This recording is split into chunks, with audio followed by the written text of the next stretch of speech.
ಸಿದ್ದರಾಮಯ್ಯನವರ ನಿವಾಸಕ್ಕೆ ದಿಢೀರ್ ದೌಡಾಯಿಸಿದ್ದಾರೆ ಸಚಿವರು. ಬೆಂಗಳೂರಿನ ಸಿಎಂ ಅಧಿಕೃತ ನಿವಾಸಕ್ಕೆ ಮಂತ್ರಿಗಳು ದೌಡಾಯಿಸಿದ್ದಾರೆ. ಆಪ್ತ ಮಂತ್ರಿಗಳಿಂದ ಮುಖ್ಯಮಂತ್ರಿ ಸಿದ್ದರಾಮಯ್ಯ ಭೇಟಿ ಮಾತುಕತೆ ನಡೆದಿದೆ. ಸಚಿವರಾದ ಸತೀಶ್ ಜಾರಕಿಹೊಳಿ, ಎಂಬಿ ಪಾಟೀಲ್, ಬೈರತಿ ಸುರೇಶ್ ಇಲ್ಲಿ ಭೇಟಿ ಮಾಡಿರುವುದು ಮುಖ್ಯಮಂತ್ರಿ ಸಿದ್ದರಾಮಯ್ಯನವರನ್ನ. ನಿನ್ನೆ ನಡೆದ ಶಾಸಕಾಂಗ ಪಕ್ಷದ ಸಭೆಯ ಬಗ್ಗೆ ಸಿಎಂ ಜೊತೆಗೆ ಚರ್ಚೆಯನ್ನ ನಡೆಸಿದ್ದಾರೆ. ನಿನ್ನೆ ಸುರ್ಜೇವಾಲಾ ಜೊತೆಗೆ ಪ್ರತ್ಯೇಕ ಸಭೆಯನ್ನ ನಡೆಸಿದ್ರು ಜಾರಕಿಹೊಳಿ. ಸಿಎಲ್ಪಿ ಸಭೆ ಬಳಿಕ ಸುರ್ಜೇವಾಲಾ ಜೊತೆ ಸತೀಶ್ ಜಾರಕಿಹೊಳಿ ಮಾತುಕತೆಯನ್ನ ನಡೆಸಿದ್ರು. ಸುರ್ಜೇವಾಲಾ ಸಭೆ ಬಗ್ಗೆ ಸಿದ್ದರಾಮಯ್ಯಗೆ ಸತೀಶ್ ಜಾರಕಿಹೊಳಿ ತಿಳಿಸಿದ್ದಾರೆ. ನಿನ್ನೆಯ ಮಾತುಕತೆಯ ವಿವರವನ್ನ ಪಡೆದಿದ್ದಾರೆ ಸಿದ್ದರಾಮಯ್ಯ. ಡಿನ್ನರ್ ಮೀಟಿಂಗ್ ಕ್ಯಾನ್ಸಲ್ ಬಗ್ಗೆ ಸುರ್ಜೇವಾಲಾ ಸಬೂಬು ಯಾಕಾಗಿ ಆ ನಿರ್ಧಾರಕ್ಕೆ ಬರಬೇಕಾಯಿತು ಅಂತ ಕಾರಣವನ್ನ ನೀಡಿದ್ದಾರೆ. ಸತೀಶ್ ಜಾರಕಿಹೊಳಿಗೆ ಕಾರಣವನ್ನ ಕೊಟ್ಟಿದ್ದಾರೆ ಸುರ್ಜೇವಾಲಾ.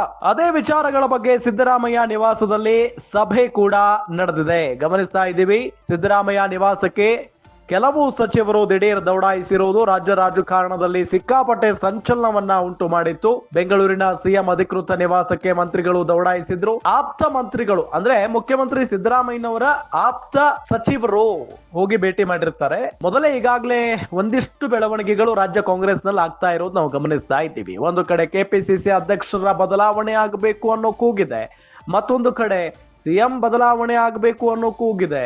ಇದರ ನಡುವೆ ಯಾರು ಕೆಪಿಸಿಸಿ ಅಧ್ಯಕ್ಷರಾಗಬೇಕು, ಈ ರೀತಿಯಾದಂತ ಒಂದಿಷ್ಟು ಚರ್ಚೆಗಳು ನಡೀತಾನೆ ಇದ್ದಾವೆ. ಇಂತಹ ಸಂದರ್ಭದಲ್ಲಿ ಸತೀಶ್ ಜಾರಕಿಹೊಳಿ ಹೋಗ್ತಾರೆ, ಎಂಬಿ ಪಾಟೀಲ್ ಹೋಗ್ತಾರೆ, ಬೈರತಿ ಸುರೇಶ್ ಅವರು ಹೋಗ್ತಾರೆ, ಮುಖ್ಯಮಂತ್ರಿಗಳ ಭೇಟಿ ಮಾಡ್ತಾರೆ ತುರ್ತಾಗಿ.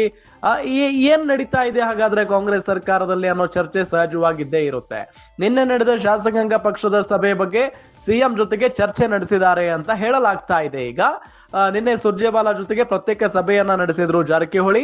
ಸಿಎಲ್ಪಿ ಸಭೆ ಬಳಿಕ ಸುರ್ಜೇವಾಲಾ ಜೊತೆಗೆ ಸತೀಶ್ ಮಾತುಕತೆಯನ್ನ ನಡೆಸಿದ್ರು. ಸುರ್ಜೇವಾಲಾ ಬಗ್ಗೆ ಅಂದ್ರೆ ಸಭೆಯ ಬಗ್ಗೆ ಸಿದ್ದರಾಮಯ್ಯಗೆ ಸತೀಶ್ ತಿಳಿಸಿದ್ರು. ನಿನ್ನೆಯ ಮಾತುಕತೆಯ ವಿವರವನ್ನ ಪಡೆದಿದ್ದಾರೆ ಸಿದ್ದರಾಮಯ್ಯ. ಜೊತೆಗೆ ಡಿನ್ನರ್ ಮೀಟಿಂಗ್ ಕ್ಯಾನ್ಸಲ್ ಬಗ್ಗೆ ಸುರ್ಜೇವಾಲಾ ಸಬೂಬನ್ನ ಹೇಳಿದ್ರು. ಯಾಕಾಗಿ ಆ ನಿರ್ಧಾರಕ್ಕೆ ಬರಬೇಕಾಯಿತು ಅಂತ ಕಾರಣವನ್ನ ಕೂಡ ತಿಳಿಸಿದ್ರಂತೆ. ಸತೀಶ್ ಜಾರಕಿಹೊಳಿಗೆ ಕಾರಣವನ್ನ ಕೊಟ್ಟಿದ್ದಾರಂತೆ ಸುರ್ಜೇವಾಲಾ. ಅಂದ್ರೆ ಮೊನ್ನೆ ಒಂದು ಸಭೆಯನ್ನ ಆಯೋಜನೆ ಮಾಡ್ಕೊಂಡಿದ್ರು. ಯಾರು ಡಾಕ್ಟರ್ ಜಿ ಪರಮೇಶ್ವರ್ ಅವರ ನೇತೃತ್ವದಲ್ಲಿ ಹಿಂದುಳಿದ ನಾಯಕರೆಲ್ಲರೂ ಸೇರಿ ಒಂದು ಸಭೆಯನ್ನ, ಡಿನ್ನರ್ ಸಭೆಯನ್ನ ಮಾಡಬೇಕು ಅನ್ನೋ ನಿಟ್ಟಿನಲ್ಲಿ ಡಿಸಿಷನ್ ಮಾಡಿದಾಗ ಕೆಲವೊಂದ್ ಕಡೆ ಆ ಸಭೆಗೆ ಕುಕ್ಕೆ ಹಾಕಲಾಯಿತು. ಸಭೆ ಮಾಡೋ ಹಾಗಿಲ್ಲ ಅಂತ ಹೇಳಿ ನೇರವಾಗಿ ಸುರ್ಜೇವಾಲಾ ಅವರು ಇಲ್ಲಿ ಗೃಹ ಸಚಿವ ಪರಮೇಶ್ವರ್ ಅವರಿಗೆ ಕರೆ ಮಾಡೋ ಮುಖೇನ ಹೇಳಿದ್ರು. ಇದರಿಂದ ಸಿಕ್ಕಾಪಟ್ಟೆ ಅಸಮಾಧಾನ ಆಗಿತ್ತು. ಅದಾದ ನಂತರ ಸತೀಶ್ ಜಾರಕಿಹೊಳಿ ಅವರಿಗೆ ಕ್ಲಾರಿಟಿ ಕೊಟ್ಟಿದ್ದಾರೆ ಸುರ್ಜೇವಾಲಾ ಅವರು ಅನ್ನೋದನ್ನು ಕೂಡ ಈಗ ಮುಖ್ಯಮಂತ್ರಿಗಳ ಬಳಿ ಸತೀಶ್ ಜಾರಕಿಹೊಳಿ ಅವರು ಹೇಳಿಕೆಯನ್ನ ಕೊಟ್ಟಿದ್ದಾರೆ ಅನ್ನೋದು ಗೊತ್ತಾಗ್ತಾ ಇದೆ. ಒಟ್ಟಾರೆಯಾಗಿ ಈಗ ಒಂದಿಷ್ಟು ವಿಚಾರಗಳ ಬಗ್ಗೆ ಸಿದ್ದರಾಮಯ್ಯ ನಿವಾಸದಲ್ಲಿ ಸಭೆ ನಡೆದಿದೆ.